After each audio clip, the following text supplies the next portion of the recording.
Speaking of fabulous voices, it seems somewhat unnecessary, to be honest, to give a long-winded introduction to my next guest, because his voice is so incredibly well known and loved by listeners to this station and Radio TT, of course, as well. Say hello, Roy. Yes, not at Ramsey Hairpin. We're up here at the studio where it all happens.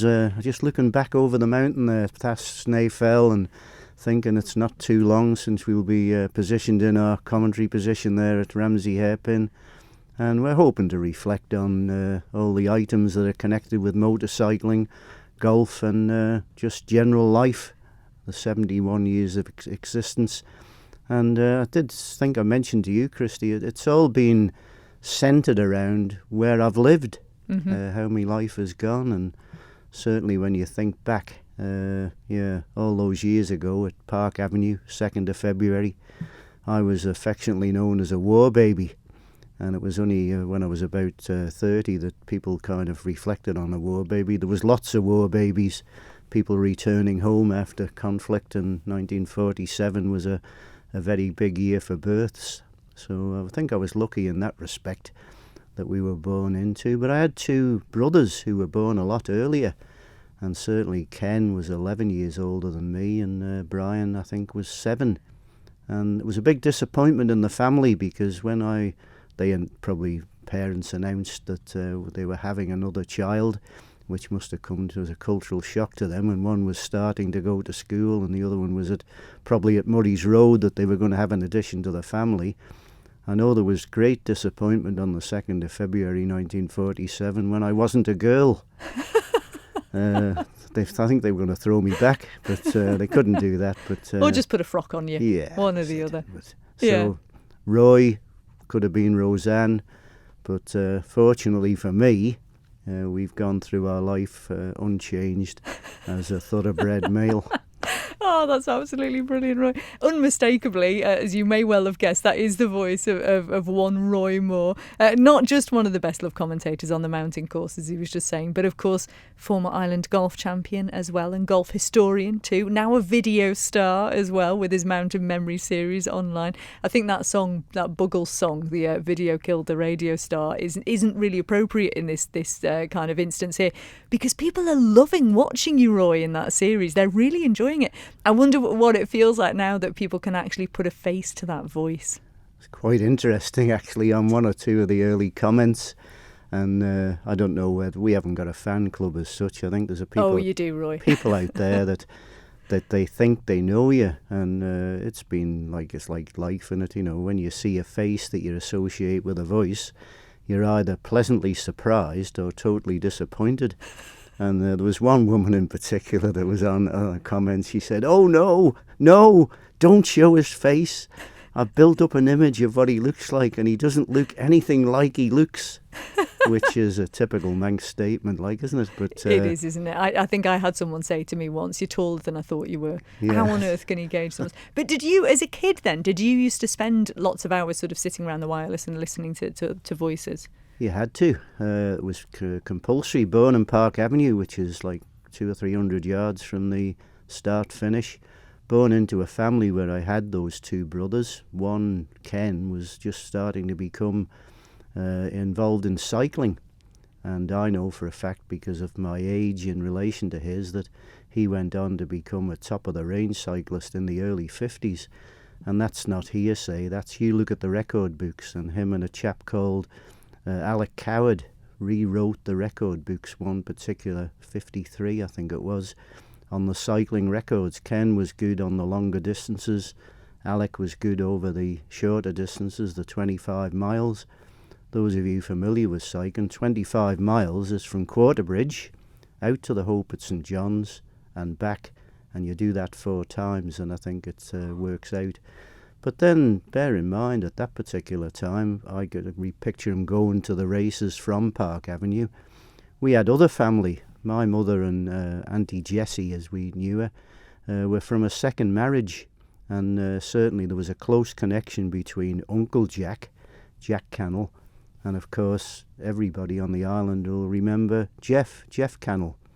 So he was a bit older than me as well, but despite the fact that I was of male origin and not female, I was dragged everywhere with Uncle Jack and Jeff.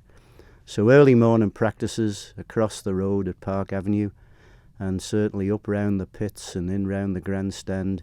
Uncle Jack got you everywhere you shouldn't have been, really, but at the same time it brought into my mind so many memories. And there's one in particular of an early morning practice. It would be either 52 or 53, and we were only reflecting on it the other day about Jeff Duke and Reg Armstrong on 4-cylinder Giliras, and they didn't have the open megaphones, you know, the convex on the back of the bike.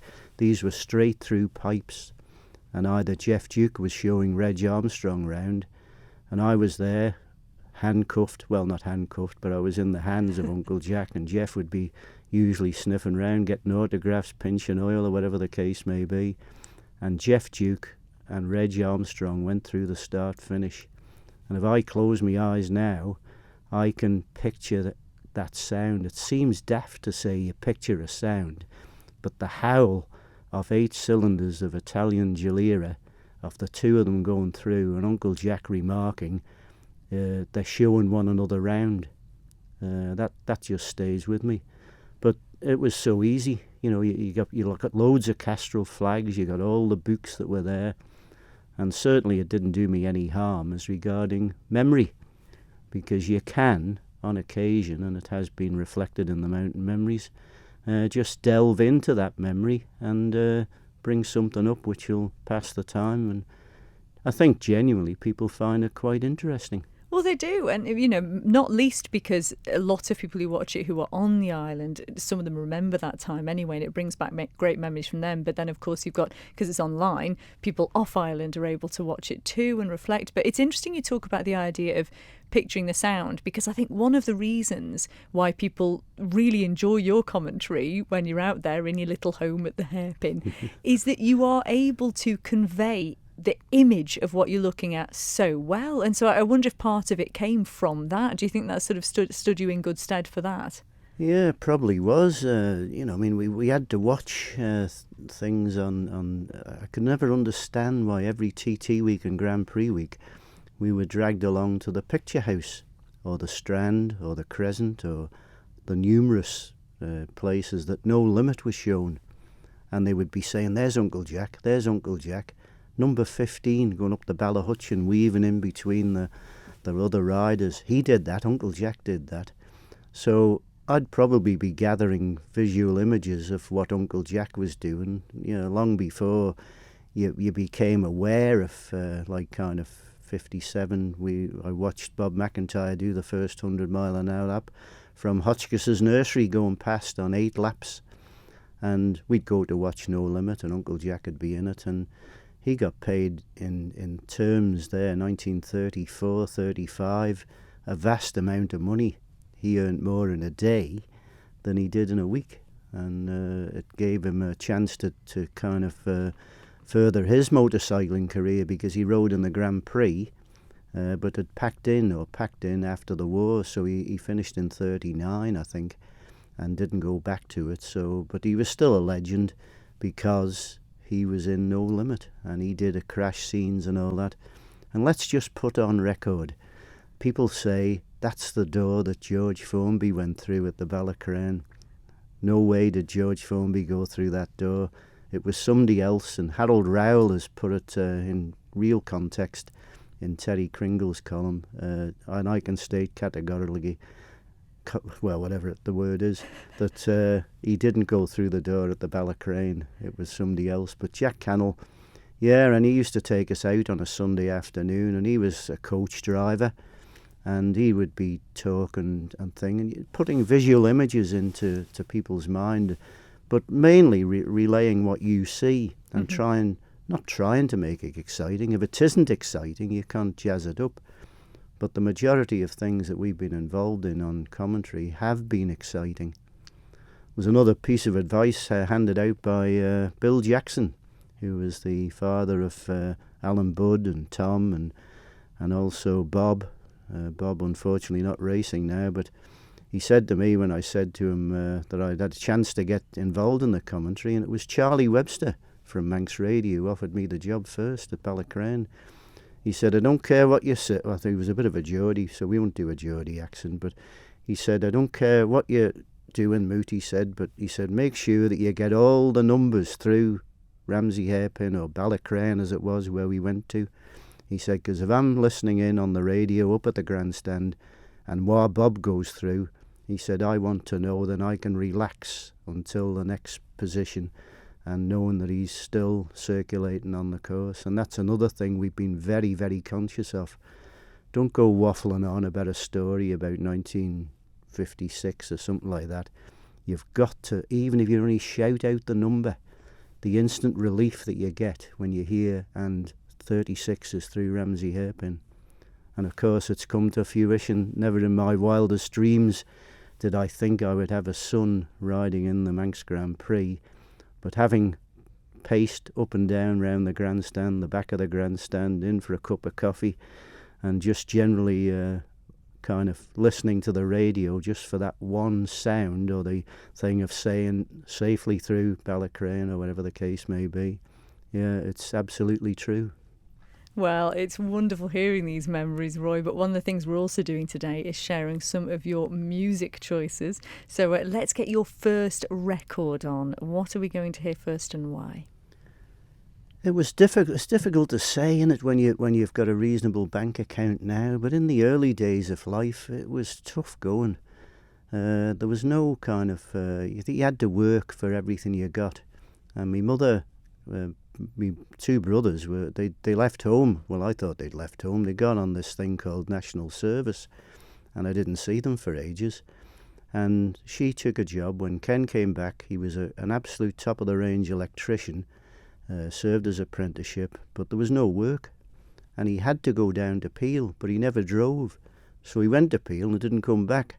And certainly he got down there. There was the snack bar or on the main kind of drag through the promenade and the souvenir shop, and he was working in there. But my mother, to make ends meet, had to go down, so she had to bring me with her, and there was a jukebox in there. And Merrill Hughes and my sister-in-law, Betty Kinley, down at Peel there, had a magic system. If you went round the back of it and pressed a couple of buttons, you get a few records on for free. And Dream Lover by Bobby Darin was one that and Diana by Paul Anka. But I think Bobby Darin's Dream Lover has got more kind of, it was a classic record, and it'll always remind me of 1959 and meeting Eddie LaBelle, who arrived to ride in the TT on his BMW and had the first, what I called, American-style crash hat. And that was it. So Peel, the snack bar, 59, Bobby Darin, Dream Lover.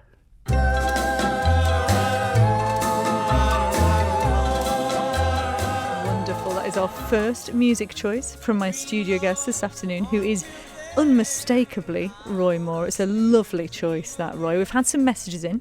I'm just going to put some of them to you now. So first of all, question for Roy. I want to get hold of some old recordings of the old Manx Grand Prix races. I've had no luck so far. Is there any way I can get hold of any? We have a few in our collection. I mean, you used to be a bit vain when you first started, or you learn from your mistakes. And we've had a few of them over the years as well, but we won't. They're not be mistakes; about they're called Royisms. That's a bit Roy Mooreisms. Roy Mooreisms. Yeah, it's a legend kind of thing to be talking about. But we have got a few in our collection because you used to kind of record off the radio onto tapes. Mm-hmm. And I've actually got Nigel Barton's 1989 win and the newcomers from '84 because we started at Ballacrane in 1984 and Manx Grand Prix. Simple reason that we got involved is because Ian Cannell, who was an absolutely top-of-the-range broadcaster, used to do the broadcast from the bungalow, and they were always looking for somebody to stand in because he was president of the Manx Motorcycle Club. So we got involved, and they tried various people, George Ferguson, Alan Jackson, Tom Kine from the Currachs Wildlife Park is in the news at the moment, but there was a director there, Tom Kind, he had a go at it. And certainly Dennis Crane, former winner, used to go. But Charlie Webster, as I say, was the man who gave me my opportunity because we'd done a little bit of reporting on the golf. So we did make recordings off the races, and I've got a few, but I haven't got the technical ability to do what everybody else can and transfer them over to something that you can listen to. Well, I will put you in touch with this gentleman, Sean, and we'll see if we can sort something out. And also, you've just sort of answered G's question, who says, how many years have you commentated on the TT? So it's since '84. And also, this was a lovely message that came in from Tina, and it's when we were talking about how you're so able to convey images and pictures with your speech so that those who can't see the races are still able to sort of really feel what's going on. And Tina said, can you please ask, does he have any advice for a 15-year-old doing their English exams in a couple of weeks? Because when he speaks, it's seamless no matter what the subject. How on earth could you get that from your head down onto paper? In the early days, it was a little bit difficult. I wasn't in the top of the range at school. I wasn't out in the hut. People will be knowing what meaning out in the hut means at Ballacameen. I was middle range and didn't have much ability, but I could always kind of write a story. Adding up was useless. The ABC, not very good. Timble Street, the main road, hadn't taught me all that well, or I wasn't interested, or I was just thick. We weren't quite sure which category we fell into. But certainly that was the case, that if you kind of write stories, then maybe the speech side of it follows on from that.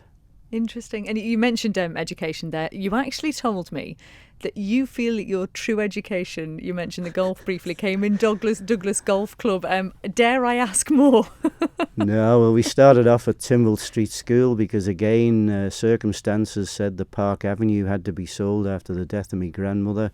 Again, being in the second family, it was my mother and Auntie Jessie who looked after me gran in the later stages of her life. About 1956 she died. So at 7, 8 years of age, I was commuting between Park Avenue and 6 Lee Terrace. But that was another kind of chapter, or start of a chapter of my life, because you got involved in everything virtually you can see out through the window. Yeah, Lee Terrace, no traffic on the roads up and down there on bikes, trying to learn how to ride a bike.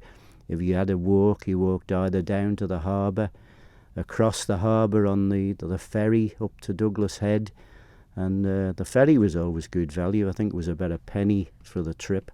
And you got entertained by a fella on a fiddle or an accordion. And I think it was the state of the sea that guaranteed which he was going to play.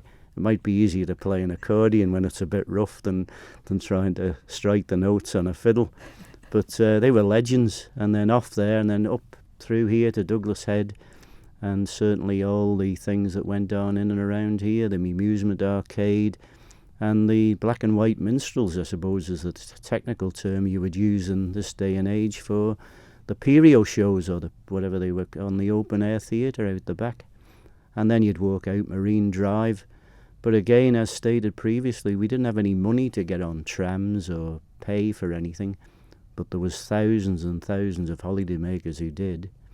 And of course, unknown to me, when we were coming up round here, we were in the vicinity of a golf course, Fort Anne, connected with the Fort Anne Hotel. And certainly the Kit Kat Bar is another place that people remember, halfway up Head Road on the left-hand side. And it was difficult to understand when you were young how people were enjoying themselves, being able hardly to stand after a vast input of nut brown or pale ale from Castletown pub. But certainly all things like that. And you could always tell the seasons of the year, because the rowing boats would be either going up Lee Terrace to the boat field in the nunnery or coming back down. When they were going up, you knew the summer had ended. When they were coming back down, you knew they'd been all painted, turned upside down and painted. Interesting fact that every rowing boat that passed Lee Terrace on its way up was always a girl's name. Oh. Girls' names on rowing boats. Well, they do call them, the ships are female, aren't they? Yeah, so, all ships are female. And you'd have the Reed Shaws and the Griffithses and the Kenishes and all that. Going walking up Lee Terrace, no cars, pots of paint in their hand, coming back down, and job done. And off for a pint at the very, very many kind of hotels or pubs that were available in and around the quay. Well, you're painting such marvellous pictures for us, Roy. It's absolutely brilliant. We're getting some lovely text messages in as well. If you'd like to text, you can send them to 166177, or you can email studio@manxradio.com. Delighted to say Roy is with us until 3 o'clock, so we have plenty more time with him and some more music coming up as well after the break. It's just gone 2:36 and we are having a fabulous time on the Conister Rock with Roy Moore this afternoon. We've had some lovely messages in as well. Pam knows very well what the huts at Ballacomene School were. She even puts a lol in there. She says she was another war baby born in 46. I think don't go any further with that. Let's just leave that there, Pam. Moots, Roy's good on the yodelling after a few German beers. Is that true? Could be said, yeah. When you're whatever stays away from home, stays away from home. Froberg, I think, whoever's referring to that. Yep. Wouldn't take much to work out, I wouldn't have thought. Yeah, we had a good time over there, and German hospitality, very good indeed. And yeah, it wasn't the best from a racing point of view, but certainly the many memories that we had from our trip to Germany, or the couple of trips we've made to Germany, are pretty good. My nephew went out there, and certainly is well established out there with family, but in constant touch. Just been to Le Mans with the Pence, the teen team, and the boys put the bike on the podium into third. He's part of the team that services it, and certainly the team that rode it unexpectedly put it into third position, so they'll be absolutely made up. But his big ambition now will be getting back on the Isle of Man, the place of his birth, for the TT. And it's fast approaching as well, isn't it? Certainly is. Yeah, certainly is. Well, it's fascinating because we've talked about the bikes, obviously. There's clearly a really strong family connection throughout the generations with you and bikes. And yet, you actually say that the best move you made was golf, which some people will know, some people won't necessarily know if they're just fans of TT. You suggested that I should ask you about your first ever golf shot. Well, again, going back to the sequence, we'd gone from Park Avenue to Lee Terrace. My grandmother had died. There was no house down there for us, and everybody rented. So the next thing, the tribe were heading up to above Ernest Kelly's on Prospect Terrace, and another circle of friends in and around there. And there was the famous Maggie Spitz chip shop by Hemmensley the chemist, and there used to be an Irish lad called Sean. He used to come over every year, and Johnny Wardle and Peter Wardle and Alan Halsall, all the boys round there, all good lads, and terrific area because Deemster, Carouche and all them, they lived up Wesley Terrace. Danny Shimon was round that area. And one day, I don't know who I was with, but they all decided they were going to go up to the pitch and putt at Nobles Park. Picture it as it is now, it's just a vast amount of tarmac by the Marshal's hut and the Manx Grand Prix office. But that was an 18-hole pitch and putt golf course. And certainly you went up by the hut, by the cattery there, paid your money, and then queued with hundreds of others to go round 18 holes with what probably would be, in modern terms, a 7-iron and a putter. And you had to put it on a wad of sand, the ball that you were given, which probably would have been a remodelled Spitfire. And then you hit it at one of the greens, and then finally you put it down the hole. And that was the first ever golf shot I hit. We'd gone up with the boys, paid our sixpence or whatever it was for a round of golf. And then the interesting story about it is that that particular pitch and putt was totally transferred to what was affectionately known as the Donkey Fields down on Upper Dukes Road. And that operated as an 18-hole golf course. And later on in life, we moved from down to Prospect Terrace, so that was the first shot at golf. We went to Onken then, so golf took a back seat really. But then when we moved to Spring Valley, in the close vicinity of what was in my day, and always will be to be fair, the 14th, I've got to think now after the remodelling of the course as to what hole it is. I think it's the 12th, but it used to be the 14th and 15th, and out there we'd go. And we joined the club, and we did, the right things, the proper things. Alfie Rigby was a great instigator of me playing the 18-hole venue, the big course, as we called it. But he was a regular friend of mine going round the pitch and putt, which is in the area that I look out now through my back window, having lived in Victoria Avenue for 45 years. and watch the dogs doing what they do on the dog walking area, and people picking it up. We won't take that any further. That's fine, right? But and then it started you on a fantastic journey, because of won Ireland Golf Championship in '68. You qualified a further 22 times, and you've got a fantastic number of achievements under your belt across various different areas. So, for instance, you became the captain of the Douglas Golf Club, president of Isle of Man Golf. You've raised thousands of pounds for charity. We've been talking about all your achievements in the TT. There's plenty more to come. But you have this real sort of humility and modesty about you. And I'm just picking up on it, on what you're saying just now, because you have that habit where instead of using first person and saying, I've done this, I've done that, you say we. And it's something I've noticed that I've heard racers do this as well. And I wonder where that comes from, because to me it sort of puts across that idea that you're very modest and, sort of you're not sort of trumpeting your own achievements. But where does that come from? Yeah, well, I've had some terrific friends made over the years, and a lot of them are reflected in the choice of music, really, to be fair. And certainly I can think of things, but everybody, again, for the reasons stated, we were all scratching. There was no money. You were earning £3 and £4 a week. And when I decided I was going to play golf, to his eternal credit, Charlie Turner at the Sports Emporium in Duke Street said to me, if you come down every Friday night, because how was I going to afford a set of clubs? I couldn't pay for them direct. It was just like when I went into motorcycle trials. I couldn't buy a bike. I had to go through the Conister, like everybody in the Isle of Man at my age has probably done. Got it on the Conister, yes sir. So much a week and so much down. But he said to me, if you come down here every Friday night, he says, you can have whatever clubs you want, I'll trust you. And I did that. And I got a full set of clubs, and we started playing at Douglas. And we didn't do too bad, really, to be fair. We moved up through the ranks. But it's hard to reflect that when you were playing golf in the early days, it was a very rich man's sport, and they didn't encourage the poorer people to play. Everything was on a Thursday. Why? The shops were shut. The lawyers had half a day. Weekends were totally out of the question.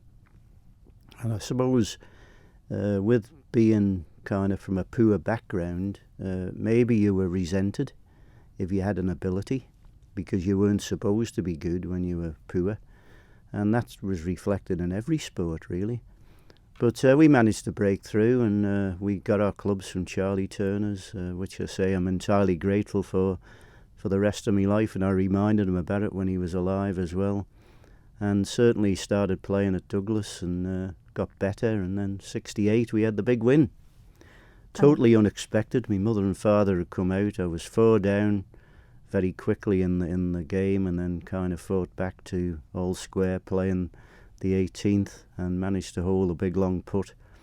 And he was the first person who rushed onto the green, modest as he was in these situations, but Jeff Cannell.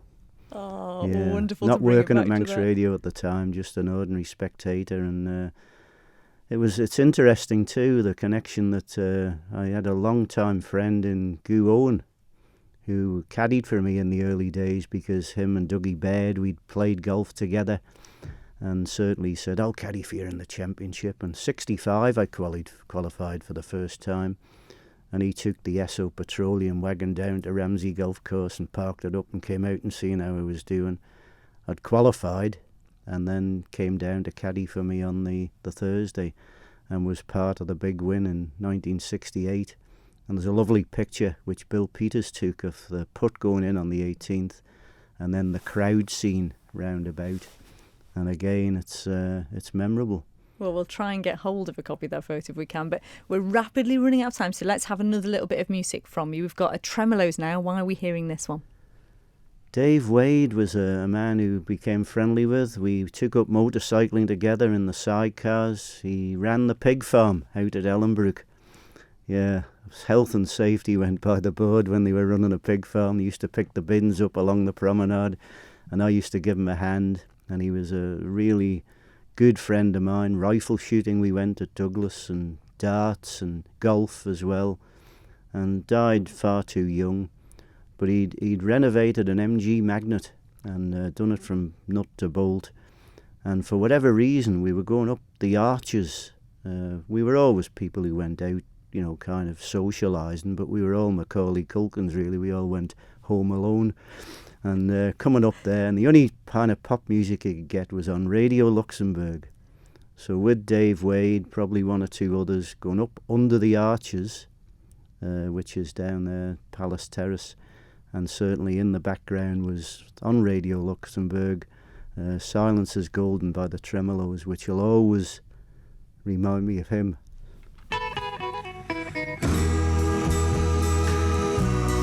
Sorry, I've just been chatting in the background to my studio guest and got slightly distracted there. Just had a lovely text message in, Roy Moore. It's a very nice one. It doesn't say who it is, unfortunately. So if you want to text back and let us know, we'd love to hear from you. But they say, best afternoon show ever.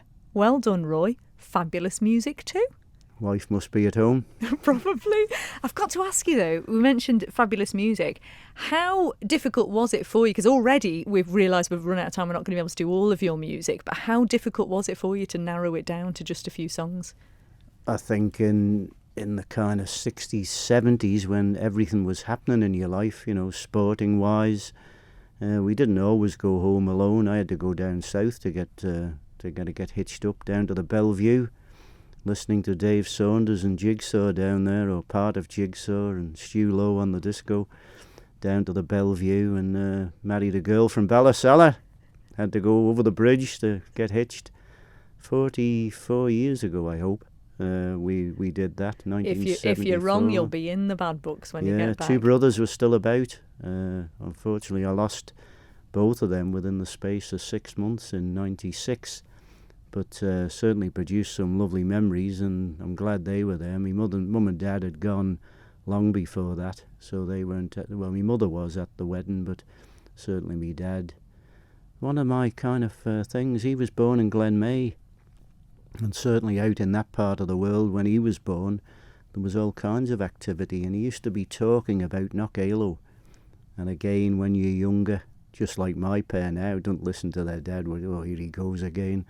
Turn the telly up, we don't want to hear him and all that. I never listened to what he had to say about all the stories round Glenmay, Patrick and Derby, about all what he got up to and various other things. So that was probably a disappointment. But the music side of things, yes, you remember then, and, Outcourt. And a lot of the group of friends that I was with, Joe Boyd and all that, they've survived marriages of a long time as well. I was best man at Joe's wedding, and that was before I got married, and he went on to become president of the Golf Union as well. So yeah, there must have been something happened, even though we were poor and destitute.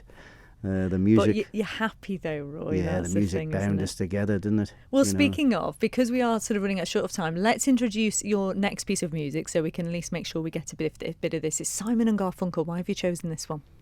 Well, again, it was the 70s, and when you'd found your future life and partner, well, then you used to go to all the places together, and down to the Coach and Horses in Laxey.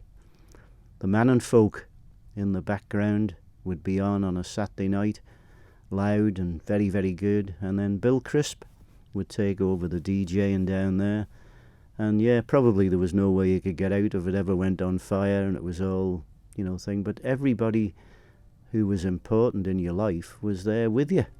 And we always used to kind of get, I don't know what it was, but Simon and Garfunkel, Bridge Over Troubled Water.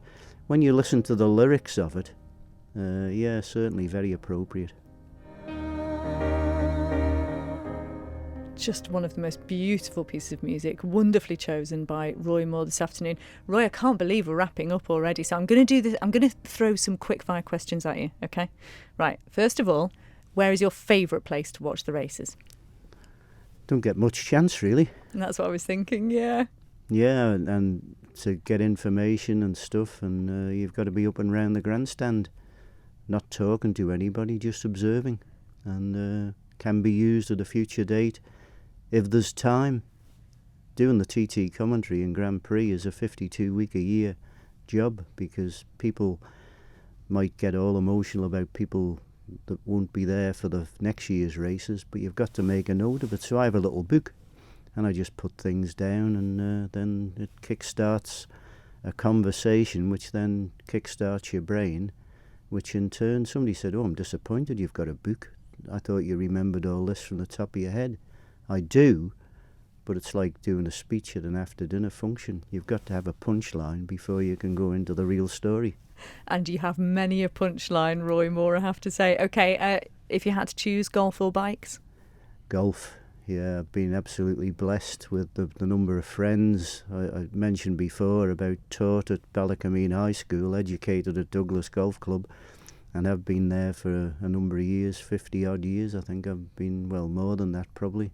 60 odd years I've been down Douglas, and some terrific friends down there as well, and seen the changes, the new clubhouse, the different ways are, but the Mackenzie Ross design has stayed the test of time, and yeah, really good.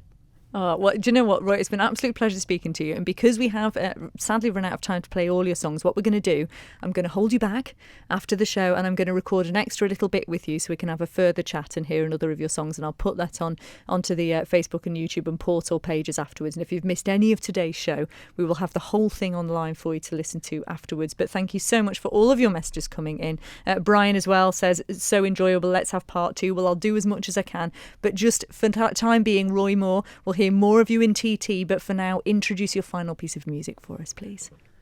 Yeah, it's a probably not very often heard Beatles track, and Linda Cannell, Jeff's widow, is not too well at the moment, so Zoe is kind of roundabout, but she chose, it was a private funeral, Jeff's, and I was asked to say a few words, which I was not happy to do. You're never happy to say anything at a funeral, but we had to capture the spirit of the man, as it were, and there was a select people there, but Zoe had come up with a track which you always kind of associate with it.